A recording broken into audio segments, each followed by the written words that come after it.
उत्तर प्रदेश के बाराबंकी में जहरीली शराब पीने से 8 अफराद की मौत हो गई है, जबकि 6 अफराद जख्मी हुए हैं।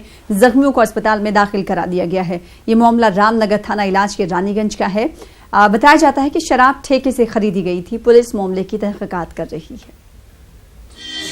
देखिए, यहाँ पर जो है 4 लोगों की पुष्टि हो गई है। एक बॉडी जो है मोर्सी में, तो मोर्सी में एक बॉडी आई और 2 यहाँ पर जो है ब्रॉड डेड, 3 लोगों का यहाँ पे इलाज चल रहा है। 5 और 2 लोगों को रेफर किया गया लखनऊ में और एक और बंद रह गया। तो 4 की पुष्टि हो गई है।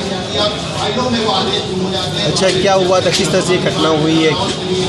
अभी मिल रहा है, मैंने ऐसा पूछा है तो उन्होंने बताया कि रानीगंज बाजार में जो है वही जो है ठेके की शॉप थी, वहाँ से इन्होंने रात में शराब लिया है। उसके बाद अभी जांच का विषय है कि लोकसभा इंतखाबात में बिहार में अजीम इत्तेहाद को करारी शिकस्त मिलने के बाद मीटिंग का दौर जारी है। आज भी हार का जायजा लेने के लिए पटना में आरजेडी की मीटिंग है। ये 2 रोजा मीटिंग राबड़ी देवी की रिहायशगाह पर होनी है।